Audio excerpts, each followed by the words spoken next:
Hello and thank you for stopping by. This is Cheryl and I'm so glad you're here. In this video I'm going to show you how I use some Chameleon Color Shift mica powders with Gelli printing. Now I've used these to make these coasters with resin, and they're used with black paint to just enhance that color shifting property to them. And if you haven't seen my last YouTube video, I used them in the similar form on white cardstock, but in this video I'm going to use them on black cardstock because I realized after doing the last one that it'd be good to do it on a dark surface as well, just to kind of see what the difference was. So what you see here is I have little piles of gel medium, gloss gel medium, and I'm mixing each of the 8 colors in with that, just using a little palette knife. I didn't make a lot of each color. I just wanted enough just to kind of play with it and see how it reacted on and looked on the black cardstock. So I'm making just a little of each of the colors to use with a stencil first on some black cardstock. So I have fuchsia, plum, green, gold, violet, galaxy, cyan, and blue. I mixed most of them off screen just so that you didn't have to watch. On the side, I have a tub of water. So when my stencil is done, I can put it right into the water and it will pretty much clean itself. I just have to rinse it off once I'm done. This helps as well if you happen to get distracted so you don't have anything drying on your stencil. So the first stencil I'm using, I really only want to use this seahorse in the center. So I'm using some painter's tape just to mask off any of the areas that I don't accidentally want to get any of the gel medium through the stencil. You don't necessarily have to mask it off if you're really careful, but I have had the odd time where I thought I could do it and ended up getting some medium where I didn't want it to, so it's just easier to mask anything off. So I'm going to use just a few of the coppery tone colors. I'm going to mix them together. I like when they mix together and you see kind of different qualities from each one within the same stenciled image. I think it just looks a little bit more interesting. And I'm not really worried about mixing them on the palette. This is just an experiment and I like them when they're mixed together, so I'm not too worried about it. Just have to lift the tape there. I realized that I had some of my stenciled image masked off there that I wanted to show. So once these are stenciled, I set them aside and I let them dry for several hours.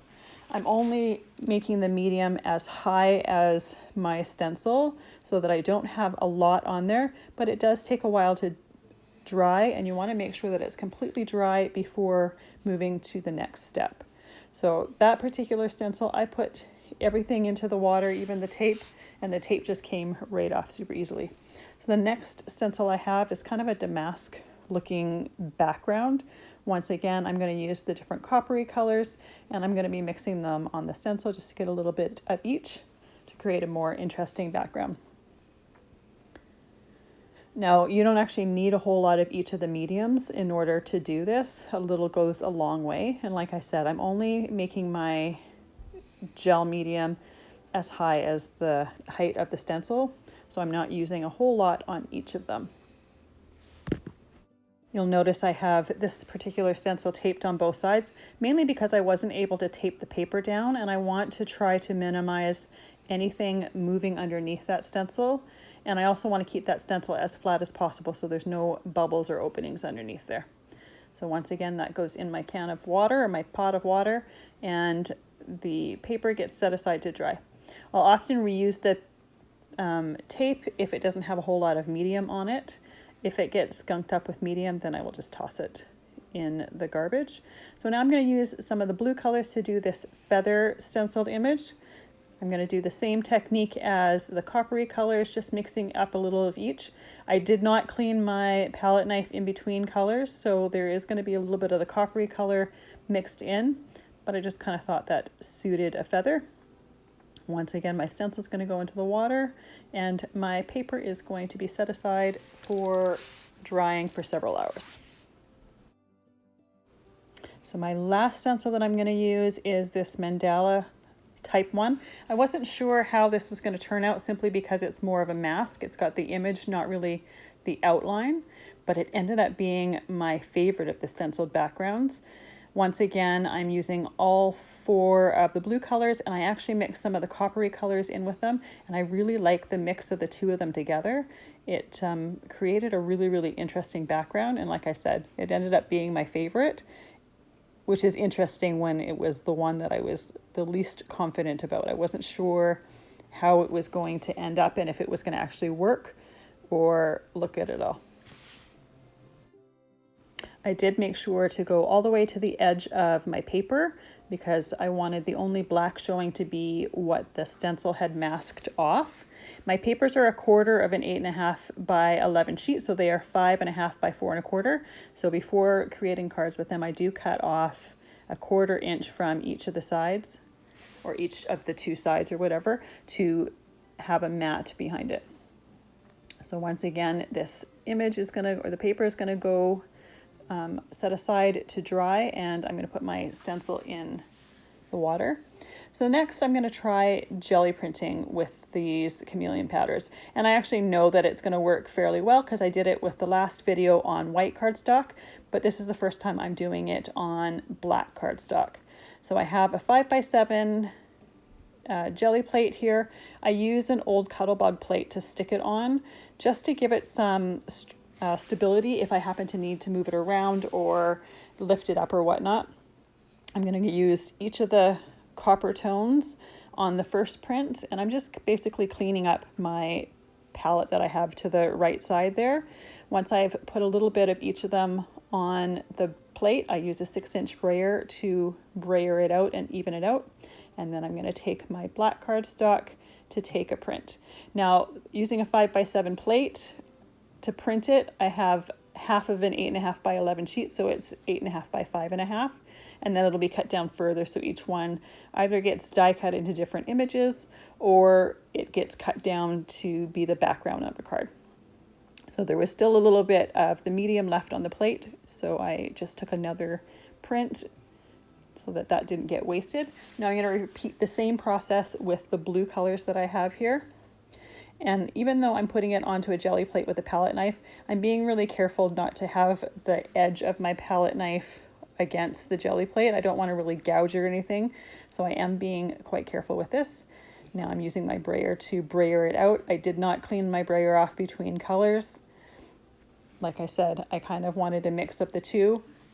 And for the background, I thought it would be interesting to have a little bit of that coppery mix in with the blues. And once again, there's still quite a bit of that left on my jelly plate, so I'm going to take another print. After I've taken these prints, what I'm going to do next is I'm going to take my dry Chameleon Mica powders, and I'm going to use a fan brush and tap them onto that plate, and then use some gloss gel medium in order to lift it up. Had a little bit more paint there, so we're not wasting a bit. Now it's really interesting. You do get a completely different look with having the pre-mixed micas with the gel medium put on the plate than dropping the dry micas on like I'm doing now. This, you get more of a splotchy look, whereas the when it's pre-mixed with the gel medium, it has a more even all over look. And I can't say I like one more than the other, but they do look really, really cool. And it's really interesting that they end up having a different look to them. Once I have all the different micas on there, I'm going to put a little bit of the gel medium on there, and then I am going to pull a print from it. So I'm going to just let you watch the rest of the jelly printing. In the end of the video, I'll show you the cards that I created with the jelly print so that you can see what those prints were used for afterwards and just get an idea of how to use them.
All right, this is the very last print, so let's go take a look at some of the cards that were made.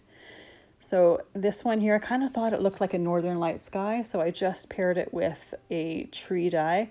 I'm going to add a sentiment to some of these later, just before I know, or when I know what they're going to be used for. Another one that I thought looked like a northern light sky. This one with the stag here, it ended up being a lot darker than I had envisioned in my head, but I still think it's pretty cool. There's the feather done. I kept most of these very, very simple so that the focus was on the effect with the mica powder. But you could get a little bit more elaborate if that's more your style.